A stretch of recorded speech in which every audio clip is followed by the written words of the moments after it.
Bienvenidos a esta serie de capacitaciones organizado por el Ministerio de Salud y por el Programa Ampliado de Inmunizaciones. Mi nombre es Víctor Hugo Velasco, soy pediatra, infectólogo, docente de la Universidad Mayor de San Andrés de Pediatría y también docente de infectología en la residencia del Hospital del Niño. El tema que corresponde revisar el día de hoy es el módulo 11, que tiene que ver con meningitis. ¿Por qué del tema? Es importante advertir que las vacunas han cambiado el enfoque de lo que es la meningitis. No olvidemos que antes la meningitis fundamentalmente se veía en niños, pero ahora se ve en adultos, y esta epidemiología ha cambiado precisamente por la vacunación, como la de neumococo, la vacuna contra Haemophilus influenza tipo B, que han ido disminuyendo la frecuencia, la incidencia y la prevalencia de las meningitis bacterianas, de tal modo que su manejo, su seguimiento constantemente han ido evolucionando, ya que la administración de vacunas primero ha cambiado la epidemiología, segundo, ha cambiado también o ha mantenido la susceptibilidad de antibióticos a estas bacterias que precisamente son productoras de meningitis bacteriana. Pues básicamente las meningitis son la inflamación de las meninges. No vamos a hablar mucho de esto, ¿no? Sin embargo, aquí hay algunos aspectos importantes que es importante tomar en cuenta. Si ustedes siguen aquí mi cursor, van a advertir que en la era de pre-vacunación, por 100.000 habitantes en un país como Estados Unidos, por ejemplo, de 23 meningitis por Haemophilus influenza tipo B, prácticamente bajó a 0.3. Entonces ha habido un cambio del 99%. Y fíjense acá lo que pasa con neumococo. De 188 casos en 100.000 ha bajado a prácticamente 59, o sea, mucho menos de la mitad, con un cambio que casi llega al 70%. Y lo mismo podemos ver con otras bacterias, como por ejemplo la de meningococo. Aquí tenemos en una forma más gráfica lo que ha estado pasando con las meningitis. Fíjense del año 1987 a 1997, como en el Haemophilus influenza B prácticamente casi bajan a cero en países donde han administrado antes que nosotros la vacuna. No olvidemos que nosotros hemos empezado a vacunar contra Haemophilus influenza tipo B en el año 2000, y el descenso de las curvas epidemiológicas con respecto a esta bacteria también son bastante parecidas. Antes del año 2000 nosotros veíamos 100 meningitis por año, ahora raramente vemos una en un año. Lo mismo pasa con meningococo, con neumococo, perdón, que está aquí en la barra celeste, como miren cómo ha ido bajando a lo largo del tiempo. Y fíjense aquí lo que está en verde, que es Haemophilus influenza tipo B, prácticamente para el año 2007 en todo el mundo ha bajado a niveles que prácticamente no son nada significativos. Esto es lo que pasó con la vacuna contra Haemophilus influenza tipo B. Esta línea amarilla, fíjense el descenso de las enfermedades invasivas por Haemophilus influenza tipo B, en este caso también de meningitis, y inclusive ni siquiera con la 13 valente, ya con la 7 valente que se ponía antes de esta vacuna que tenemos actualmente, la 13 valente, miren cómo ha ido descendiendo el neumococo, lo que vemos aquí en la línea roja. No, de todos modos, la meningitis sigue siendo una enfermedad importante. La Organización Mundial de la Salud estima que tenemos 250.000 casos de meningitis por año, ¿no? Y no solamente hay una estimación, sino también un objetivo por el cual estamos todos aquí presentes. Y el objetivo es que para el año 2030 los casos de meningitis bajen a un 50% y la mortalidad baje otro 70%. Obviamente esto vamos a conseguir a través de una buena vigilancia epidemiológica, de la administración de vacunas, pero ambos tienen una interrelación muy importante, como vamos a ver posteriormente en las siguientes gráficas. Está por demás decir que la meningitis es una enfermedad tremendamente mortal, y si el paciente, el niño, adulto sobrevive, puede llegar a tener secuelas desde leves hasta muy graves que provoquen problemas sociales, económicos, incapacidades y la desestabilización de toda una familia. Esto es lo que pasa en lo que se refiere a la forma de transmisión de la meningitis. No olvidemos que nosotros en la orofaringe tenemos lo que se llama flora colonizadora. A veces es muy interesante, ¿no?, advertir que cuando uno está tosiendo, por ejemplo, uno se le ocurre pedir cultivo de orofaringe. Los cultivos siempre van a salir positivos, es imposible que salgan negativos, más aún de la orofaringe, es decir, de la boca y de la nariz. Y a esto le vamos a llamar flora colonizadora. Y son estas bacterias colonizadoras las que posteriormente van a producir meningitis. Ahora, las tasas de colonización son variables. Dependiendo de la edad, va a haber grupos etarios que van a tener mucha mayor colonización que otros grupos etarios. De todos modos, los que más van a estar colonizados son los niños pequeños y los que están en instituciones y hacinados permanentemente. En la siguiente gráfica podemos ver cómo se transmiten estas bacterias. Fíjense, se puede transmitir a través, por ejemplo, de un beso, como vemos acá arriba. El punteado, lo que está con rojo, significa el nivel de transmisión. Al hablar, por ejemplo, aquí como vemos en el segundo nivel, y en el tercer nivel, por ejemplo, al toser, y en el cuarto nivel, cuando uno está permanentemente conviviendo con alguien que está colonizado con esta bacteria. ¿Dónde comienza la meningitis? Comienza ahí, no comienza en la orofaringe.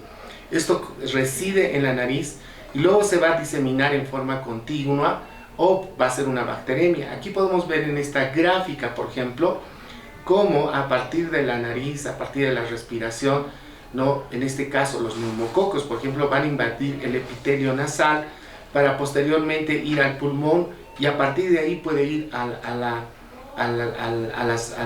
las meninges, producir una meningitis, o directamente en forma contigua ir a través del oído, a través de las fosas nasales, directamente irse al cerebro. Entonces hay dos formas de que uno puede tener meningitis: en forma contigua directa y otra indirecta, que es a través de bacterias.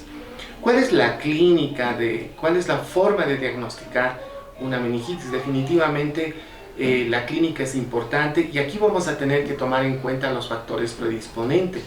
¿Quiénes están más susceptibles a tener meningitis? Son los menores de 2 años, los ancianos y los pacientes inmunocomprometidos, como por ejemplo los pacientes con VIH, por ejemplo. Para definir una meningitis, nosotros tenemos que tomar en cuenta aspectos como la clínica y también otros aspectos laboratoriales, y obviamente también los factores predisponentes. ¿Quiénes van a ser más susceptibles de tener meningitis? Los niños menores de 2 años,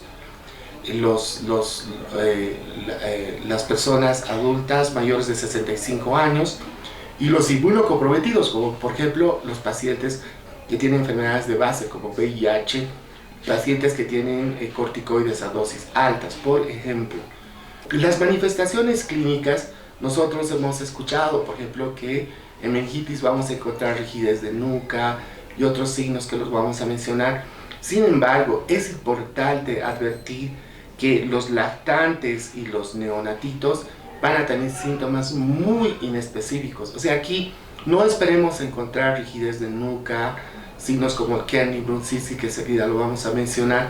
Los neonatitos, los bebitos, simplemente pueden estar irritables, con vómitos, con fiebre, aletargados, somnolientos. Los lactantes, además de los signos que hemos mencionado, pueden tener la fontanela tensa, por ejemplo. Ya después del año y medio vamos a encontrar signos más específicos, como por ejemplo Brudzinski positivo, que tiene que ver con levantar el cuellito, y aquí vamos a ver una flexión de las rodillitas, que es un signo de positividad, un signo de irritación meningia, o el signo de Kernicke, que tiene que ver con esta maniobra, como se ve aquí en la gráfica, donde se levanta uno de los miembros inferiores, se la extiende bruscamente y se ve y se advierte si hay una hay una contracción a nivel del cuello, que eso nos está dando también la pauta de que pueda tratarse de una irritación meningea. Fíjense, o sea, un paciente con meningitis definitivamente su vida corre peligro, pero si vive puede quedar con secuelas graves, desde problemas en la audición, en el lenguaje, retraso, parálisis cerebral infantil, que pueden afectar tanto la vida del niño, adulto directamente, y también obviamente de toda la familia. Estos son los diagnósticos diferenciales. El diagnóstico diferencial que tenemos más a mano aquí en el hospital es el de la encefalitis, que es inflamación del cerebro, pero todas las otras que ustedes ven acá también hay que tomarlas en cuenta como diagnósticos diferenciales. El diagnóstico de meningitis definitivamente se hace con una punción lumbar para tener el citoquímico del líquido cefalorraquídeo, ¿no? Entonces, ¿y cuándo se debe hacerla? Cuando obviamente sospechamos de meningitis. Cuando los menores de 1 año tienen síntomas inespecíficos, no lucen bien y tienen afectación del estado general. Cuando tenemos sospecha de meningococo, que enseguida vamos a ver. Cuando tenemos un neonatito, un bebito menor de 1 mes séptico. Y obviamente cuando tenemos signos de irritación meningea. Hay ciertas indicaciones que no nos permiten hacer una punción lumbar, como por ejemplo un compromiso cardiorrespiratorio, signos de presión intracraneal muy elevado, infección de la piel a nivel del lugar, que es más o menos entre la L1 y L2, para hacer la punción lumbar. Si hay una infección, no se debe hacer punción lumbar. Y obviamente si tiene plaquetas bajas, porque al hacer la punción lumbar puede sangrar, pero son indicaciones excepcionales. La mayoría de las veces sí debemos hacer una punción lumbar. Y cuando nosotros hacemos la punción lumbar, debemos mandarla para estas pruebas de laboratorio, para citoquímico, para un GRAM, un cultivo, para biología molecular. Ahora tenemos la posibilidad de hacer biología molecular en hospitales de tercer nivel. Yo sé que no todos cuentan con esta alternativa, sin embargo, un citoquímico y un GRAM cultivo, como instrucción arriba, no se pueden eludir, ¿no? Y la mayoría de los laboratorios tienen la capacidad de hacerlo. Fíjense, no me voy a detener mucho acá, pero es importante que todos repasemos cuáles son las características del líquido cefalorraquídeo, de tal modo que va a ser diferente los leucocitos y la diferencial, las proteínas, la glucosa, dependiendo si son neonatitos, dependiendo si es meningitis bacteriana, viral o tuberculosa. En ese sentido, por ejemplo, en algunos aspectos importantes, así a grueso modo, podemos decir que las bacterianas vamos a tener un predominio de polimorfonucleares, ¿no? Y en virales vamos a tener un predominio de mononucleares, que nos van a ayudar a diferenciar, por ejemplo, si es bacteriana o viral, ¿no? Entonces, eso como una tarea pendiente que todos debemos repasar. Hay algunas condiciones para repetir la punción lumbar, no la voy a mencionar. ¿Y qué es lo que se debe hacer con una meningitis? Pues se debe hidratar al paciente, valorar la posibilidad de corticoides en el caso de neumococo. Los pacientes con meningitis suelen tener problemas con electrolitos, hay que controlar el sodio, potasio, y el manejo de soluciones definitivamente es dinámico. Estas son las 3 bacterias que causan la mayor parte de las meningitis, como el Haemophilus influenza tipo B, el Streptococcus pneumoniae, conocido como neumococo, la Neisseria meningitidis, conocida como meningococo. Estas son algunas descripciones epidemiológicas de la meningitis, de tal modo, por ejemplo, que el Haemophilus influenza es un cocobacilo gram negativo, la Neisseria meningitidis es un diplococo gram negativo, el neumococo es diplococo gram positivo. ¿Y por qué lo menciono esto? Porque el gram es definitivamente algo muy importante. Ya con el gram yo puedo ya más o menos orientarme de qué tipo de bacteria es y conducir mi tratamiento en ese sentido. Otra causa de meningitis muy importante por nuestra epidemiología es la meningitis tuberculosa, que tiene una evolución mucho más solapada, mucho más subaguda, no es tan aguda como las 3 previas que mencioné.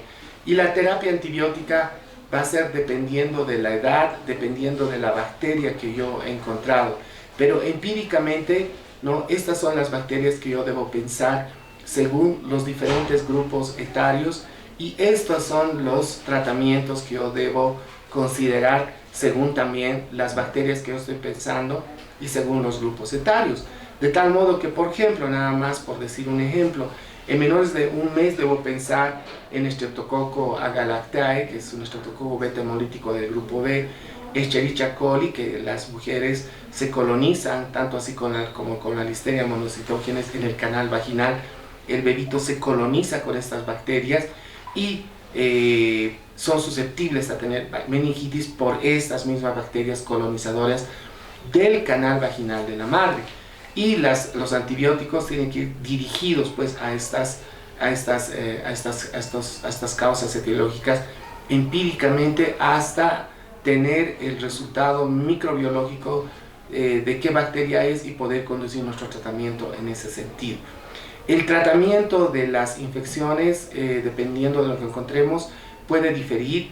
Por ejemplo, para un bebito, las meningitis se tratan entre 14 y 21 días. Para un lactante más grande, se tratan de 10 días, 7 días, dependiendo del germen o la bacteria que se encuentre. Esto lo voy a pasar, ¿no? Fíjense acá, estas son algunos serotipos que tenemos en nuestra experiencia en Bolivia, ¿no? Y esto es gracias al programa de CIREVA, donde estamos participando varios hospitales en nuestro país, tanto en Cochabamba, Santa Cruz, La Paz y Chuquisaca, donde nosotros identificamos neumococos, los mandamos a un laboratorio central, y ese laboratorio central se encarga de serotipar los diferentes subtipos que se encuentran según el neumococo que se haya identificado. Y esto nos va a permitir evaluar si las vacunas que estamos poniendo tienen relación con nuestra epidemiología o en el futuro tienen que haber cambios, ¿no? Fíjense, también nos permite definir si estos neumococos son sensibles o son resistentes en nuestro medio, ¿no? De tal modo que podemos decir, por ejemplo, que hasta la fecha con cefotaxima es suficiente en nuestro medio como para combatir contra un neumococo que produce meningitis. Pero todos estos datos nos los da el CIREVA a través de todo el trabajo que todos nosotros estamos haciendo de identificar neumococos, meningococos, Haemophilus influenza, entonces, y determinar la susceptibilidad y resistencia a los diferentes antibióticos que nosotros damos. Y esto es muy importante, porque yo puedo leer de publicaciones de Estados Unidos que ellos les dan vancomicina, cefotaxima, pero yo puedo decir, no, mi país no necesita vancomicina, porque en Bolivia no tenemos la misma resistencia, susceptibilidad que Estados Unidos. Entonces, esto nos permite tomar decisiones locales, empíricas para todo el país, ¿no?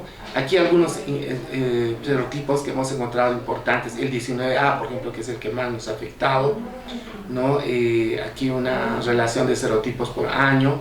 Aquí lo que les muestro es, por ejemplo, hablando de meningococo, por ejemplo, en lo que se refiere a los 6 que se describen, que es el A, B, C, Y, W, X, ¿no? Y que tienen características epidemiológicas mundiales.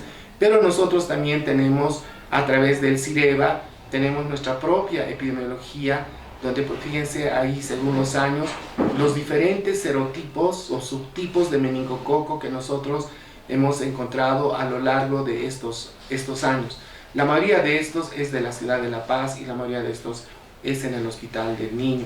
Muchos porque los hemos identificado acá y otros porque, como somos hospital de referencia, nos los mandan, aislamos la bacteria y subtipamos el tipo de meningitis que tiene. Hasta el momento, por ejemplo, acá puedo decir que la mayoría de los meningococos que hemos encontrado es el tipo B, ¿no? Y recientemente el BW y el Y, ¿no?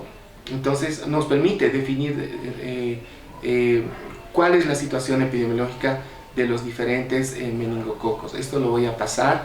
Fíjense, el meningococo realmente es algo terrorífico.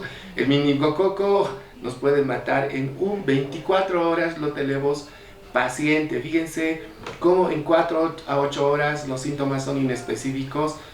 A las 12-15 horas ya es más característico, tiene unas lesiones muy características que enseguida les voy a mostrar. pero ya a las 15, 24 horas como que la cosa ya es tardía, ¿no? Aquí hay un relojito que más o menos nos permite definir qué es lo que pasa en 24 horas. En 24 horas puedo llegar a no tener paciente. Entonces, cuán importante es, por ejemplo, hablando de meningococo, identificarlos rápidamente, ¿no? Estos son casos de nuestro hospital.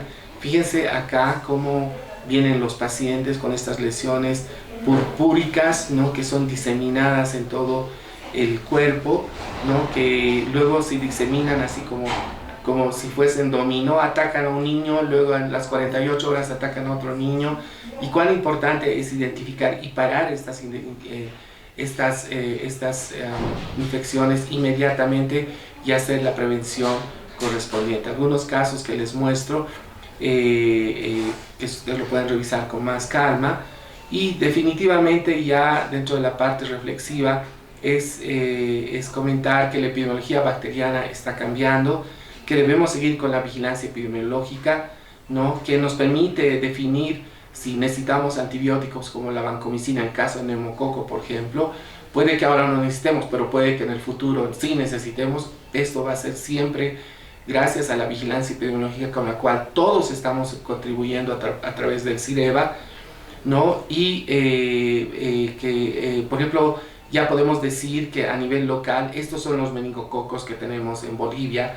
Si un brasilero me dice que ellos tienen mucho C, pues nosotros les podemos decir, nosotros tenemos B, Y y W, no tenemos por qué parecerlos a ellos. Y eso es gracias al trabajo que todos nosotros estamos haciendo, ¿no? Algunos retos: debemos mejorar la calidad de nuestros laboratorios bacteriológicos. Definitivamente las vacunas han tenido un gran impacto y tenemos que seguir trabajando. No olviden que estas bacterias encapsuladas como el Haemophilus, neumococo, meningococo, no solamente son fagocitadas siempre y cuando haya anticuerpos en nuestro cuerpo. Y la forma de tener anticuerpos es a través de la vacunación, ¿no? Y dentro de la vigilancia epidemiológica, cuán importante es tomar en cuenta estos objetivos que vemos en la pantalla, como por ejemplo obtener datos epidemiológicos estandarizados, identificar y caracterizar las cepas circulantes, contribuir con la vigilancia de los patrones de susceptibilidad antimicrobiana, generar información para fundamentar la introducción de nuevas vacunas, participar de la red regional de vigilancia centinela de enfermedades, y potencialmente en un grupo susceptible que son los menores de 5 años de edad, porque este es el grupo que en pediatría van a ser los más susceptibles de tener meningitis. Estas son las definiciones de caso que nosotros tomamos en cuenta en toda Bolivia. Un caso sospechoso es todo paciente que clínicamente pensamos que tiene meningitis.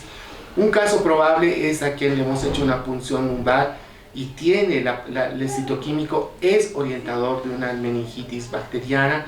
Un caso confirmado es cuando he aislado la bacteria, y un caso descartado es obviamente cuando no la he aislado y clínicamente al final se ha evolucionado como otra enfermedad y descarto meningitis, ¿no? Estas son las etapas de la vigilancia epidemiológica: notificación por la ficha epidemiológica y notificación a las diferentes instituciones superiores como a los coordinadores de redes, al PAI departamental y al nacional, ¿no? Estos son los diferentes pasos, como por ejemplo registro de la ficha epidemiológica, ¿no? Determinar identificación de contactos y antecedentes de vacunación. Un niño viene con meningococo, yo tengo que ver si los otros niños están colonizados, ¿no? Porque si no puede pasarle lo mismo que al caso índice, o en el caso de neumococo, Haemophilus influenza, también puedo hacer ese tipo de disquisiciones y ver el potencial de colonización, ¿no? Nos permite establecer alerta epidemiológica en las comunidades. Esto lo hemos visto más con meningococo, por ejemplo. Una vigilancia comunitaria y determinar quiénes son más susceptibles, ¿no? Estos son los indicadores para la vigilancia epidemiológica. Es el número que tiene que ver con el número de supervisiones anuales, mensuales, ¿no? Los números de casos sospechosos por año, ¿no? Que se define como más de 50 casos por año como recomendación, más de 5 casos por mes. El porcentaje de casos sospechosos con meningitis que tienen registro de vacunación, es decir, tengo que ver si esos pacientes tienen la cartilla de vacunación, eso debo llegar a más del 80%, y los identificados con meningitis bacteriana que cumplen la definición de caso, ¿no? Igual, el porcentaje de casos sospechosos de meningitis con muestra de líquido cefalorraquídeo para identificación en más del 90%. Porcentaje de casos sospechosos de meningitis con muestra de sangre para hemocultivo, esto tiene que ser más del 90%. O sea, ningún niño que yo haya sospechado meningitis y le haya hecho la punción lumbar, o sea, todos, o sea, más del 90%, al 100%, pero por lo menos el 90%, aquí no, tampoco me están pidiendo 100%, pero yo voy a ser un poco más incisivo en esto. Todos deben tener un cultivo, ¿no? Y por lo menos 2 hemocultivos, porque a veces no capturamos la bacteria del líquido cefalorraquídeo, capturamos la bacteria del hemocultivo, y también nos ayuda a identificar la bacteria, medir la resistencia, determinar el serotipo, todos los aspectos que hemos mencionado previamente. Y en resumen, estos son los indicadores para el análisis de datos. Porcentaje de ingresos hospitalarios sospechosos de meningitis en menores de 5 años. Yo puedo decir, en mi hospital entran más o menos 95 niños sospechosos de meningitis, ¿no? Por decirlo así, ¿no? ¿Y cuántos han sido menores de 5 años e investigados? Deberían ser todos. Porcentaje de casos sospechosos de meningitis en menores de 5 años con registro de vacunación. Aquí en más del 80% yo debería haber investigado con cartilla cuál es su registro de vacunación. Porcentaje de casos sospechosos de meningitis en menores de 5 años con vacunación adecuada para la edad. Porcentaje de casos probables de meningitis bacteriana en menores de 5 años. Porcentaje de casos sospechosos en menores de 5 años con muestra de líquido cefalorraquídeo para el cultivo. Aquí hemos dicho que preferentemente el 100%, como mínimo el 90%. Porcentaje de casos probables de meningitis bacteriana en menores de 5 años con muestras para hemocultivo, por lo menos 2 hemocultivos. Porcentaje de casos sospechosos de meningitis en menores de 5 años con PCR en líquido cefalorraquídeo, es decir, con biología molecular. Aquí yo sé que es un poco más complicado, pero los hospitales que podemos, pues también debemos recurrir a la biología molecular. Nosotros sí podemos y lo estamos haciendo, pero entendemos que no es la realidad de todos. Porcentaje de casos sospechosos de meningitis en menores de 5 años de edad con identificación bacteriana, que en todo caso deberíamos llegar a un 10%. Porcentaje de casos confirmados de meningitis bacteriana en menores de 5 años de edad. Porcentaje de casos confirmados de meningitis bacteriana en menores de 5 años para Haemophilus influenza, neumococo, Streptococcus pneumoniae. Y esto es importante advertir porque hay meningitis por otro tipo de causas, pero lo que nos interesa en la vigilancia son estas 3 bacterias. Aquí tenemos los flujogramas, no lo voy a mencionar, prácticamente dice lo mismo que hemos mencionado, pero de una manera mucho más práctica, y qué es lo que debemos hacer cada uno de nosotros en los diferentes niveles. Miren, esto nos ha permitido determinar los serotipos, que Bolivia contribuye también a los serotipos en la región, en las Américas. Mandamos nuestros serotipos y así instituciones como la Organización Mundial de la Salud, por ejemplo, nos puede dar informes de cómo estamos en Latinoamérica con los diferentes serotipos, ¿no? Estos son los flujogramas que tenemos todos nosotros en los hospitales, de qué hacer cuando viene un caso sospechoso de meningitis. Y aquí, cuando tomar, en este flujograma vamos a advertir aspectos importantes, como por ejemplo la toma de líquido cefalorraquídeo, hemocultivo, llenado de la ficha epidemiológica, etc. Y termino con este aforismo africano. Este trabajo del CIDEVA no es de un solo hospital, es de todos nosotros, y me gusta este dicho que dice: si quieres ir rápido, ve solo, y si quieres ir lejos, vamos juntos. Realmente es un buen reto para que todos nosotros sigamos trabajando con la identificación de estas bacterias, y los más beneficiados definitivamente va a hacer nuestra población, porque nos va a permitir hacer mejores tratamientos, nos va a permitir vigilar mejor el comportamiento de la vacunación y todas las ventajas que hemos mencionado en esta presentación. Muchísimas gracias.